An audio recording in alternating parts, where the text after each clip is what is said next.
Hello mga ka-farm, welcome to my vlog. Siyempre, kumusta na mong tanan mga rice farmer dyan? Tayong lahat na mga farmer, hindi lang sa rice, kumusta na? Hindi ba apektado ang area nyo or lugar nyo sa El Nino?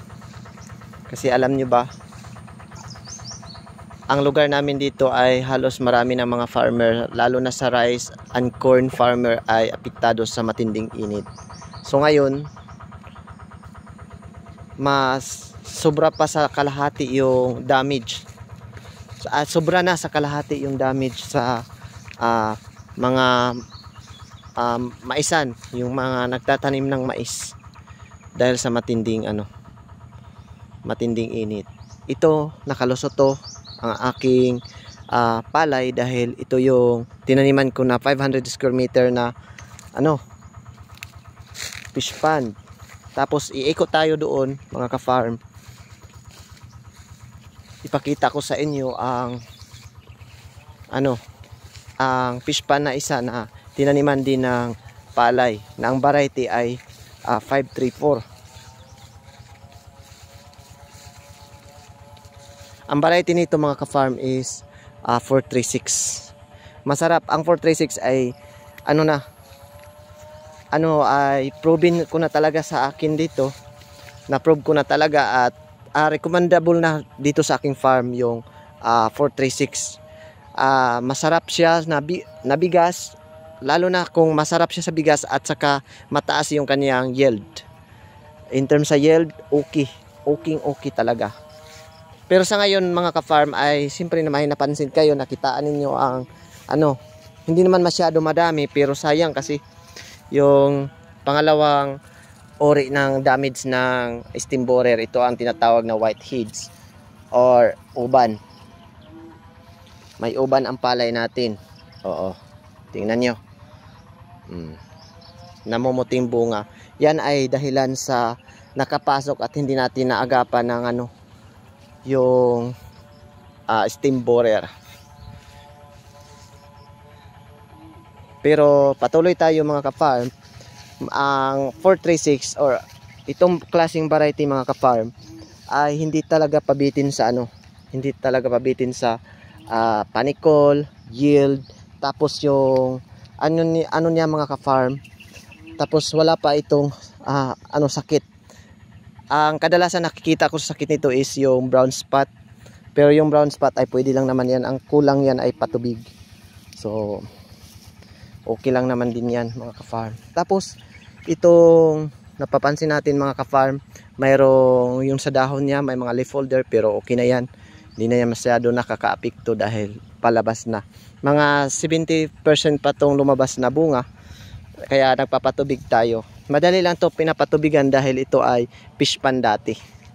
Kaya yan, basta ang masasabi ko mga ka-farm, lalo na sa lahat ng area to, Luzon, Visayas, Mindanao, ang pwede nito walang pinipiling location.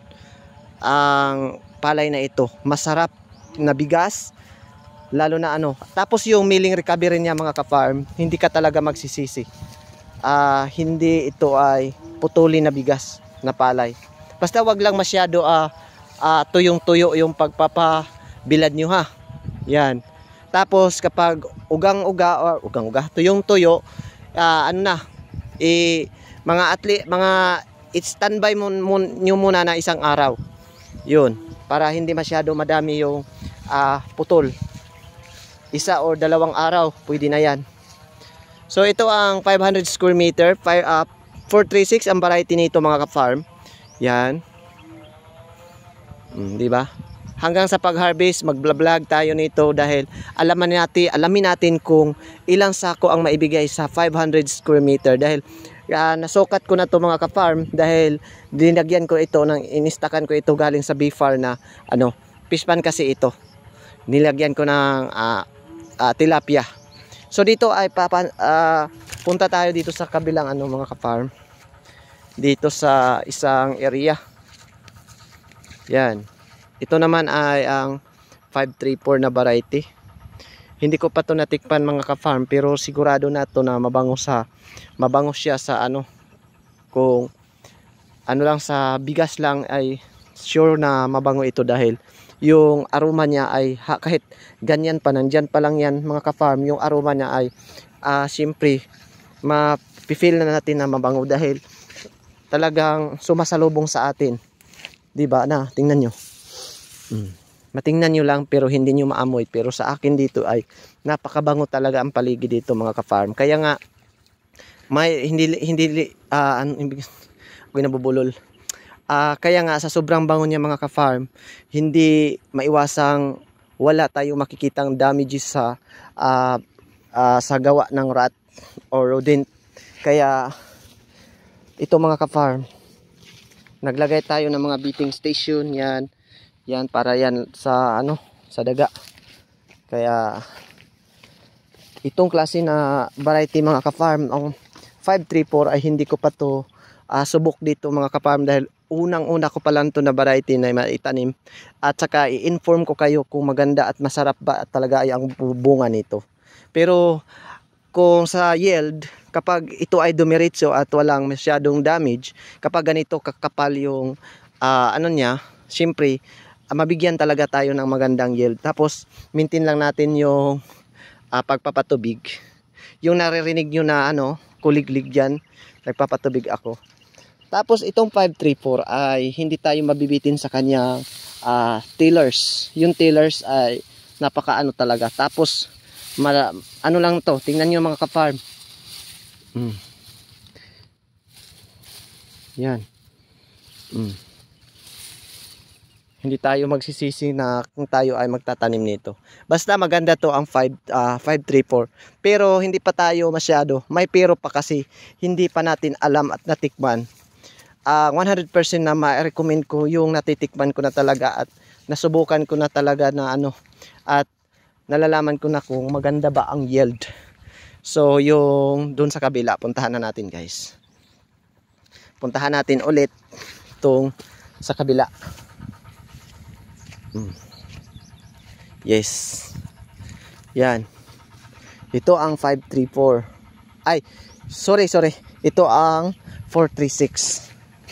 So, malalaman na natin to kung maganda ang yield nito dahil yung ganitong sukat kalaki is 500 square meter. Tapos itong sa kabila ay malalaman din natin kung ilan ba talaga ang number of bag ang maibigay sa ganito kalaki.